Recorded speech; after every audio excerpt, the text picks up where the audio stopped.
Rebel and Restore YouTube channel ngai na ana enzelte midangte khwalna hiai video ki poste ana sirson jelte tunga amasana ki pathu kahon gen ahi tuni in Bible Jordan Lui to kisai thei tuak tamlo sut khomle chi hiya hichidan video khong ibol zel na zia ka hile Bible sim ur na le lunglur na ineyu lungul huai akisak ziak ahi tuabana hiaidan video ten Bible isim huna hon panpi mahmah dingin le igingta ahi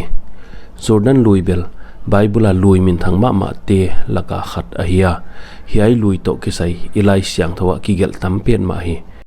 Jordan Lui ya thiltung tampi tak kigel te laka ithei deu diwa igin tak te tamlo gen masazwal le Israel tatin kanan gamlo dia agisak layun hiai Jordan Lui ya pathian thilamdang hi amit mahmah un anamu hi Joshua makaina in Israel tate Jordan Lui kan din hong kisawa huji in pathian thuhun bom pwa siam putin hiai Jordan Lui asi kuto kitonin hiai Lui se ni hong kiswa Lui tui luang lai hong kholin huji in Israel tatin hiai Lui kan gal kai uhi hiai to kisai ithei be ulle Joshua bungthum simle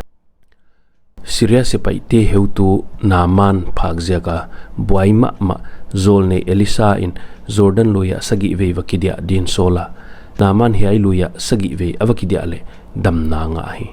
hiai to kisai isimule kumpi pateni na bunga poilaka kigelahi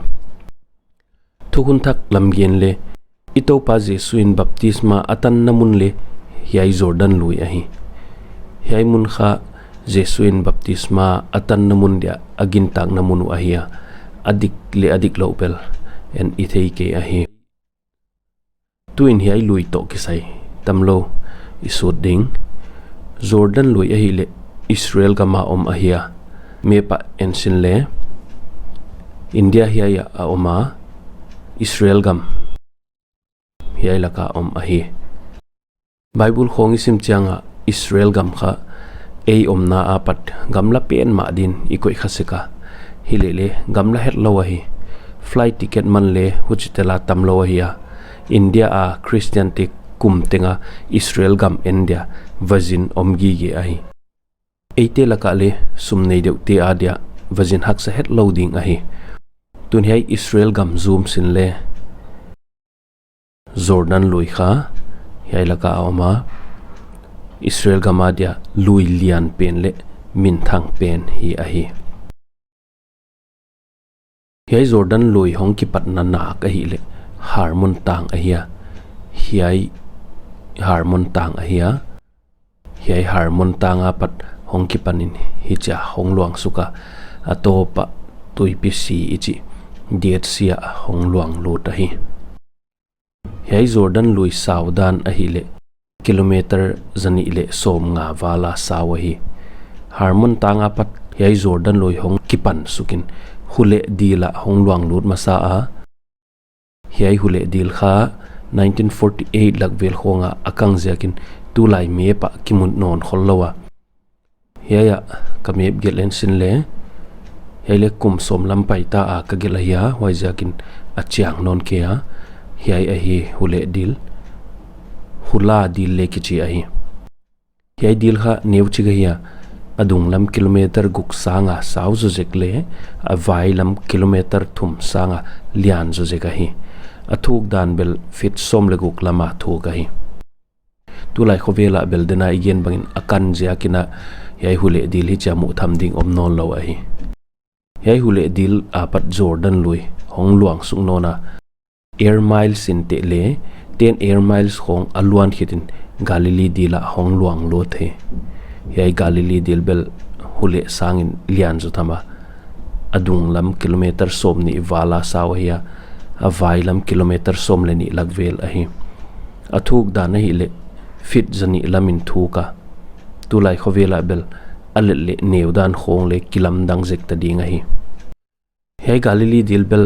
thukun loi hun lain chineret anakichia thukun thak khong isim changun hiai Galilee dil to kisai isim khamun mahmah di un kaging ta ahi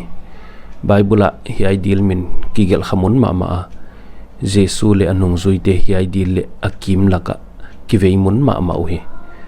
Jesu in mi pi sang nga wal sang nga le nga sa ni chawa awang na mun le hiai dil pang a hi Jesu tui tunga hia apai na le hiai Galilee dil a hi hiai dil kha ginta khet loin la hwai ma ma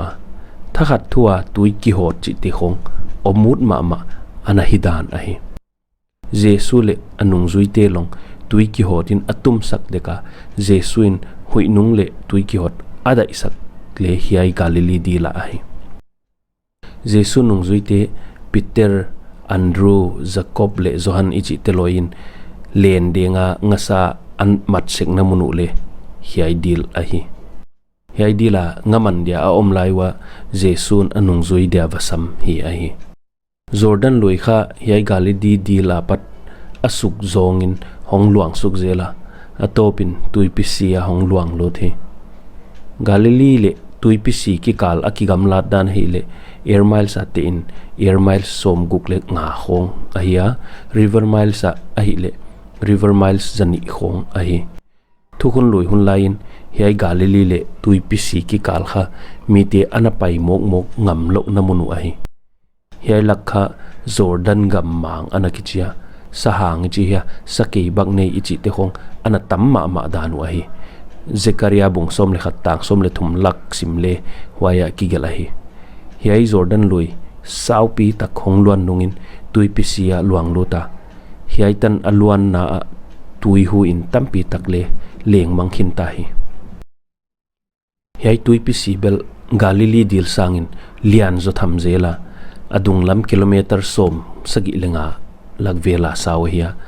a vailam kilometer som le sagi lagvela hi athuk dan bel ken kathei ke ya athei ioma le comment box a hon gel leuchin Jordan Lui hong luang suk pen atung lama low ball na ding le thil tuama dia atui aki nak zat lwa jekin tui pisia tam luang lut zo non lowa hoi jekin hiai tui pisi atolam hong kang to a hi hujin hiai tuipisi let dan pen midangte kibang non helloin neu zuta a hi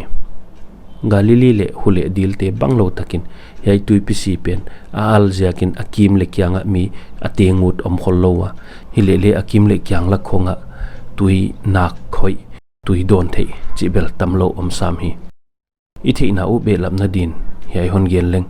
thukun luya Sodom le Gomora pathianina suksian ma hiai tuipisi muna ana om hidia ginta ka hi Jordan Lui to kisai hiai za in ihun sak dinga mabana Bible lui minthang dang to kisai isut som non ding atom na din hiai ka hon genu ta Jordan Lui hong luang suk pen hule dila luang luta hule dilin le chi hal loin hon luang khe suk sak nona hujin Jordan Lui hong luang suk pen Galilee dila hong luang luta Galilee dilin le man tang den loin hon pe khenona Jordan Lui hong luang suk zela tuipisia hong luang lo the himale atop na pen tuipisi in apia khyak non lo jakin atui pen mi hingte adia don theilo swang mai ma hi hoi jakin akim le kyanga le kwama tengul lo hi pathiana pana athona imute chil hel lo midangte adia pia khyak dan le kizil zel ding hi hoi jakin hei video nang tana be sak mai loin mi tam takten aphat tuampi na dingun midangte khwalna ana share son dingin ikichial ahi entu te topan hon valzol chat hen